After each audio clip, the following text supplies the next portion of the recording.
नमस्कार। चुनावी विश्लेषण में आपका स्वागत है। क्योंकि मध्य प्रदेश में सियासी हलचल तेज हो चुकी है और अब बड़े बड़े ऐलान भी यहां पर देखने को मिल रहे हैं। लेकिन मध्य प्रदेश में आज विधानसभा चुनाव, तो फिर किसके खाते में कितनी सीटें जा सकती हैं, इसको लेकर जनता पोल और आपके द्वारा जो यहां पर महापोल तैयार किया गया है उसके आंकड़े आपको दिखाने वाले हैं। क्योंकि मध्य प्रदेश में जो यहां पर सियासी हलचल तेज हो चुकी है, आखिर किसका पलड़ा कितना भारी नजर आ रहा है, अपने अपने दावे निकल के सामने आ रहे हैं। कमलनाथ दावा कर रहे हैं कि इस बार उनकी जीत होगी, लेकिन बीजेपी ने दावा कर दिया कि फिर खिलेगा कमल। लेकिन इसके आंकड़ों पर अगर गौर किया जाए तो यहां पर जो है शिवराज सिंह चौहान जी ने यहां पर घरेलू जो यहां पर बिजली बिल है इनको माफ करने का जो बड़ा ऐलान किया था और उसकी तस्वीरें सामने आई है। कई लोगों से बात करने के बाद पता चला है कि उनके जो बिजली बिल हैं वो माफ हो चुके हैं। और इसके अलावा प्रदेश में 23 लाख मकान बने हैं। साल के अंत तक 30 लाख मकान यानी प्रधानमंत्री आवास योजना के तहत इनको लाभ मिलने का काम यहां पर सरकार करे। इसके अलावा अगर बात की जाए तो कई और बड़े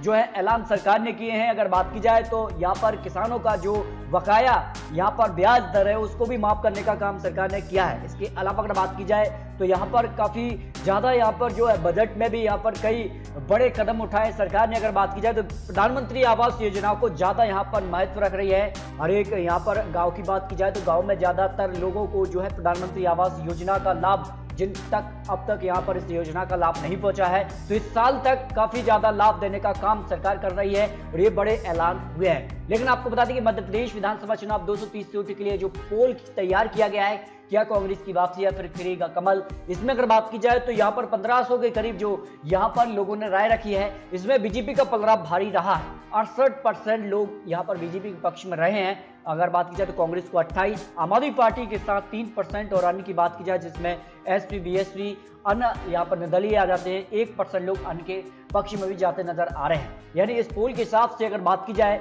जो कि आपके द्वारा ही तैयार किया गया, आपकी राय रखी थी, आपसे राय मांगी गई थी और आपने जो राय रखी उस हिसाब से यहाँ पर अगर बात की जाए तो काफी हलचल तेज हो चुकी है। कांग्रेस में महाफूट देखने को मिली थी जिस कारण से कांग्रेस सरकार गिरी और बीजेपी ने अपनी सरकार बना ली। लेकिन आपको बता दें कि बड़े बड़े दिग्गज नेता जो है वो बीजेपी ज्वाइन कर गए हैं और उपचुनाव के रिजल्ट ने साफ कर दिया था कहीं ना कहीं जनता यहाँ पर बीजेपी के साथ ही दिखाई दी है। लेकिन आपको बता दें कि ये चुनाव जो है वो काफी महत्वपूर्ण माना जा रहा है और कमलनाथ ने दावा कर दिया कि बीजेपी के बड़े बड़े दिग्गज नेता उनके पाले में हैं, उनके संपर्क में है, चुनाव के वक्त वो बड़ा गेम खेलने वाले हैं। अगर ऐसा होता है तो फिर ये चुनाव बराबरी का हो जाता है, क्योंकि जो यहाँ पर घटनाक्रम देखने को मिला था, कांग्रेस सरकार गिरी, वो कमलनाथ दावा कर रहे हैं कि अब कहीं ना कहीं वो भी कुछ नया करने वाले हैं चुनाव के वक्त। लेकिन कांग्रेस में खुशी की लहर दौड़ी है। 4 राज्यों के उपचुनाव में कांग्रेस ने 2 सीटों पर जीत हासिल की, जबकि 2 सीटों पर टीएमसी ने और 1 सीट पर आरजेडी ने जीत हासिल की थी। तो कांग्रेस ने कहीं ना कहीं उपचुनाव के संकेत, और यहाँ पर बता दें आपके लिए कि यहाँ पर मध्य प्रदेश में जिस खास से प्रशांत किशोर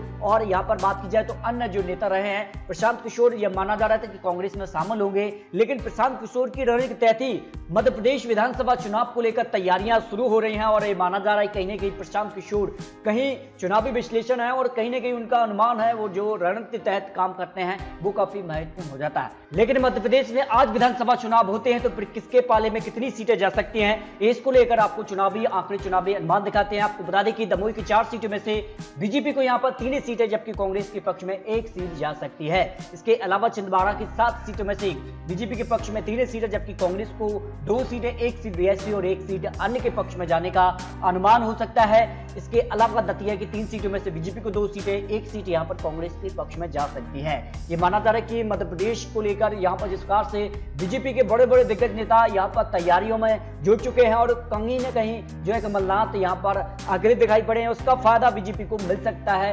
इस चुनाव के लिए अगर बात की जाए तो यहां पर देवास की 5 सीटों में से बीजेपी को 4 सीट, जबकि कांग्रेस के पक्ष में 1 सीट जा सकती है। धार की 7 सीटों में अगर बात की जाए तो बीजेपी को 4 सीटें, जबकि कांग्रेस के पक्ष में 3 सीटें जाने का अनुमान हो सकता है। गुना की 4 सीटों में से बीजेपी को 3 सीटें, 1 सीट यहां पर जो है कांग्रेस के पक्ष में जाने का अनुमान यहां पर लगाया जा रहा है। ग्वालियर की 6 सीटों में बीजेपी को 3 सीटें, कांग्रेस के पक्ष में 2 सीटें, 1 सीट बीएसपी यहां पर अन्य के पक्ष में जा सकती है। हरदा की 2 सीटों में से कांग्रेस और बीजेपी को एक एक सीट जाने का अनुमान लगाया जा रहा है। कटनी की 4 सीटों में से बीजेपी को 2 सीटें, 2 सीटों पर कांग्रेस को यहां पर मजबूत दिखाई दे रही है कांग्रेस। खरगोन की 6 सीटों में से बीजेपी को 4 सीट जबकि कांग्रेस के पक्ष में 2 सीटें जाने का अनुमान हो सकता है।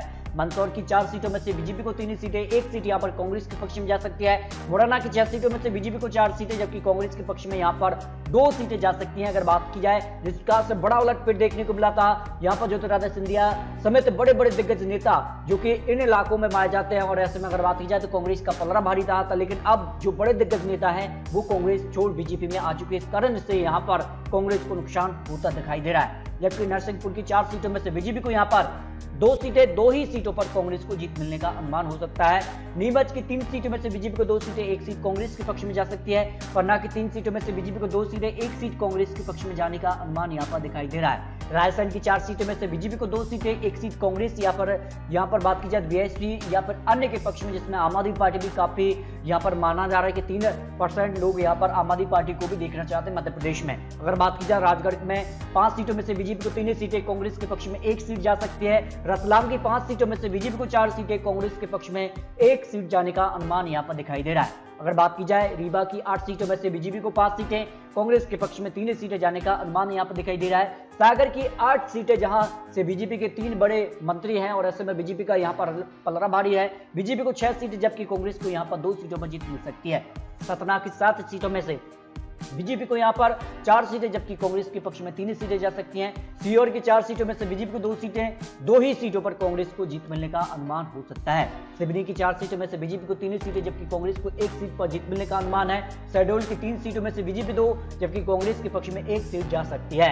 शाजापुर की 3 सीटों में से बीजेपी को 2 सीटें, कांग्रेस के पक्ष में 1 सीट जाने का अनुमान यहां पर लगाया जा रहा है। शेरपुर की 2 सीटों में से बीजेपी और कांग्रेस को 1-1 सीट पर जीत मिलने का अनुमान है। जबकि सीधी की 4 सीटों में से बीजेपी को 2 सीटें, 2 ही सीटों पर यहां पर कांग्रेस को जीत मिलने का अनुमान यहां पर दिखाई दे रहा है। शिवपुरी की 5 सीटों में से बीजेपी को 4 सीटें, 1 सीट यहां पर कांग्रेस के पक्ष में जाने का अनुमान है। सिंगरौली की 3 सीटों में अगर बात की जाए तो बीजेपी को 2 सीटें, 1 सीट यहां पर कांग्रेस के पक्ष में जाने का अनुमान है। टीकमगढ़ की 5 सीटों में से बीजेपी को 4 सीटें, कांग्रेस के पक्ष में 1 सीट जा सकती है। उज्जैन की 7 सीटों में से बीजेपी को 5 सीटें, 1 सीट कांग्रेस के पक्ष में, 1 सीट अन्य या फिर बीएसपी या फिर समाजवादी पार्टी के पक्ष में जा सकती है। उमरिया की 2 सीटों में से बीजेपी को 1 सीट और 1 सीट पर कांग्रेस को जीत मिलने का अनुमान यहां पर दिखाई दे रहा है। झाबुआ की 3 सीटों में से बीजेपी को 2 सीटें, 1 सीट पर कांग्रेस को यहां पर जीत मिलने का अनुमान हो सकता है। जबकि जबलपुर की 8 सीटों में से बीजेपी को 5 सीट, 3 सीटों पर कांग्रेस को जीत मिलने का अनुमान यहां पर दिखाई दे रहा है। इंदौर की 9 सीटों पर अगर बात की जाए बीजेपी को 7 सीटें जबकि कांग्रेस के पक्ष में 2 सीटें जाने का अनुमान हो सकता है। होशंगाबाद की 4 सीटों में अगर बात की जाए तो बीजेपी को 3 सीटें, यहां पर कांग्रेस के पक्ष में 1 सीट जा सकती है। छतरपुर की 6 सीटों में से बीजेपी को 4 सीटें जबकि कांग्रेस के पक्ष में 2 सीटों पर जीत मिलने का अनुमान हो सकता है। बुरहानपुर की 2 सीटों में से 1-1 सीट कांग्रेस और बीजेपी के पक्ष में जा सकती है। भोपाल की 7 सीटें महत्वपूर्ण हो जाती हैं और यहां पर बीजेपी को 5 सीटें जबकि कांग्रेस के पक्ष में 2 सीटों पर जीत मिलने का अनुमान यहां पर दिखाई दे रहा है। भिंड की 5 सीटों में से बीजेपी को 3 सीटें, 2 सीटों पर कांग्रेस को जीत मिल सकती है। बैतूल की 5 सीटों में से बीजेपी को 3 सीटें जबकि कांग्रेस के पक्ष में 2 सीटों पर जीत मिलने का अनुमान यहां पर लगाया जा रहा है। इसके अलावा अगर बात की जाए बड़वानी की 4 सीटों में से बीजेपी को 2 सीटें, 2 सीटों पर कांग्रेस को यहां पर जीत मिलने का अनुमान है। बालाघाट के 6 सीटों में से बीजेपी को 4 सीटें जबकि कांग्रेस के पक्ष में 2 सीटें दिखाई दे रही हैं। अनूपपुर की 3 सीटों में से बीजेपी 2 सीटें जबकि कांग्रेस के पक्ष में 1 सीट जा सकती है, जो आंकड़े यहां पर निकल कर आ रहे हैं। जबकि आगरमालवा की 2 सीटों पर, दोनों सीटों पर बीजेपी को यहां पर जीत मिलने का अनुमान है।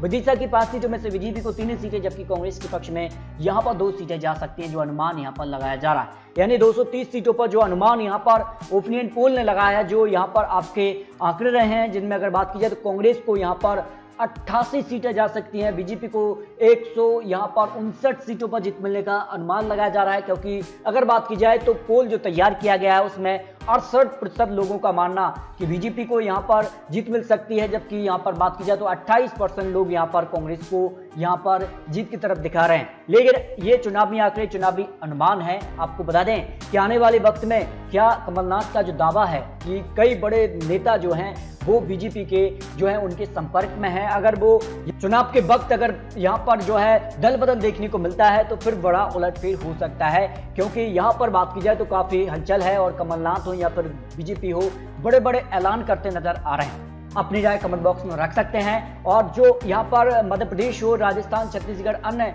जो चुनावी यहाँ पर राज्य रहे हैं जिनमें आने वाले वक्त में चुनाव है, उन सभी के यहाँ पर पोल तैयार करेंगे, तो अपनी राय पोल पर जरूर रखिए। और क्योंकि काफी महत्वपूर्ण हो जाती है, उसी हिसाब से आपको यहाँ पर चुनावी आंकड़े, चुनावी अनुमान दिखाने वाले हैं, क्योंकि ये तो आंकड़े हैं, आने वाले वक्त में आंकड़ों में फिर बदल भी हो सकता है। तो अपनी राय कमेंट बॉक्स में जरूर रखिए। आखिर मध्य प्रदेश में किसकी बनेगी सरकार, और अगर आपने चैनल सब्सक्राइब नहीं किया तो कर लीजिए। मिलते हैं सटीक और महत्वपूर्ण विश्लेषण के साथ, तब तक के लिए जय हिंद, जय भारत।